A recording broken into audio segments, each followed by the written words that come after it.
Hi, and welcome to Miranda Made. Today I'm going to be showing a sewing technique. So this video is only focused on sewing a French seam. I often sew French seams in my videos, but I rarely show exactly what I'm doing or how I do it. So this video is only about the French seam. If this is your first time learning to sew, I hope this will be helpful for you. And if you are an experienced sewist, I hope you can at least recommend this video to someone who is learning. All right, let's go ahead and get started. Items I'm using are featured right here. I have an iron, fabric scissors, some needles, a ruler to measure, some fabric, and my sewing machine, along with, of course, you need an ironing board. Okay, so you need some fabric to work with. So first thing is it needs to be nice and pressed. You never want to sew with anything that's not pressed because you won't be able to see what you're really doing. You can use a steaming function on the iron, but for some reason I just prefer spraying it with water directly. But of course the steaming function is possible. Okay, so I've got my needles here. Now the first thing to do is put the wrong sides together, which if you're used to always putting the right sides, is a little tricky. So put those wrong sides together. For the French seam, that's what you want first. It takes a few times to remember that.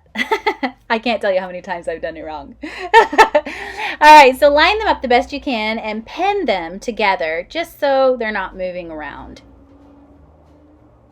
With larger products, you're going to need more pins. But I'm only going to use a few pins because I have very small pieces of fabric just to show you how to do the process. All right, so after I've got it all pinned, I'm going to take it over to the machine. My machine is set with a tension of 7, a width of 3.5, a length of about 2, and on the first option, the just plain straight stitch. Okay, so I'm using my ruler here, and I am going to measure 2/8 of an inch because most seam allowance is 5/8. So I'm just splitting that in half, and this one is going to be 2/8. The needle is 2/8 from the edge of the fabric. So using the hand wheel, putting the presser foot down, I'm going to pull that needle down to position before I start sewing. And double check, measuring one more time. All right, I'm ready. I'm getting that foot feet, and I'm going to slowly, triple check. It's always good to double check or triple check. Okay, now I've got that foot feet, and I'm just going to go forward a little bit and then back tack it. Always back tacking. Forward and then back. All right. Now I'm going to remove the pins. Some people do sew over them. You probably can, but I'm a little afraid of breaking a needle, so I stop and remove them as I go. Maybe in the future I'll be brave just to go right over them, but for now, no. I'm going to pull them out. When you get to the end, of course, you want to back tack again. That's going to keep your stitches from coming out. All right, now I'm ready to pull it out and clip it, clip the threads off. I like to get really nice and close so you can't see them. There we go. Now you can see. I could have pressed it perhaps a little more, but it's nice and mostly straight.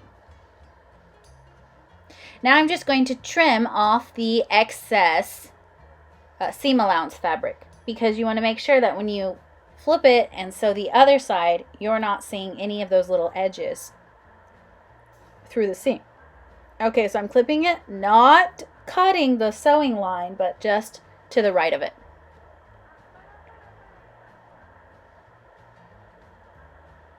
And I'll give you a close-up so you can see even better.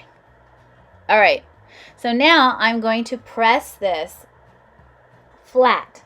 That way when I go to flip it the other way, it lays well. So I'm just going to squirt it and press it down.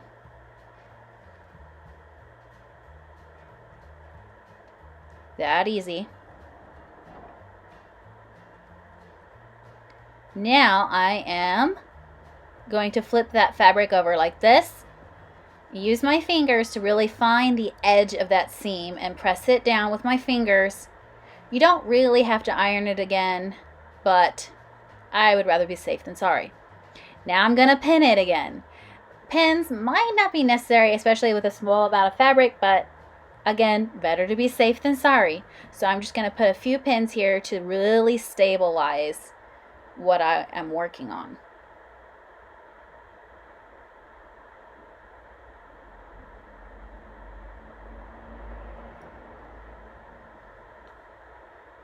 And there it is. Let's take her back to the machine.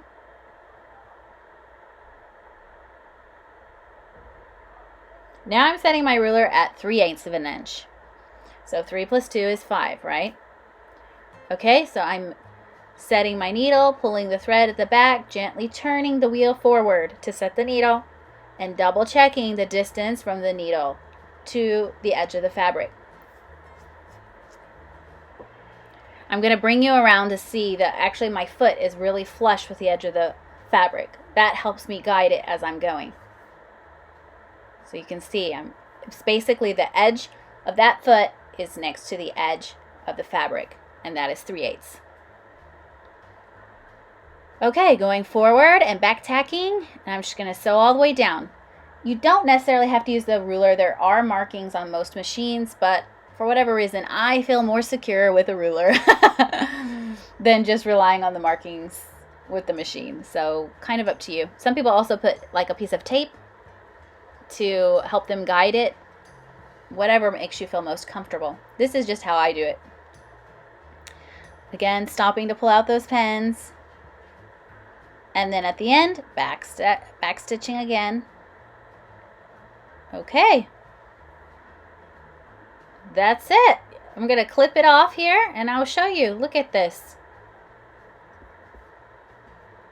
Nice and beautiful. And on the inside, nice and beautiful. You can definitely do this.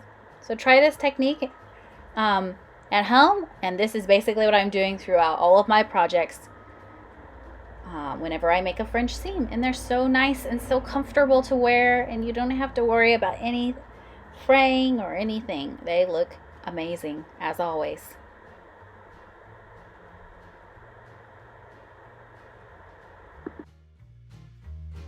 Congratulations on making it to the end of this video. I hope that this was helpful for you, and I hope now you're ready to go home and try making your own French seam. Thank you so much for watching. Please hit that like and subscribe button, and I'll see you next week in a new video.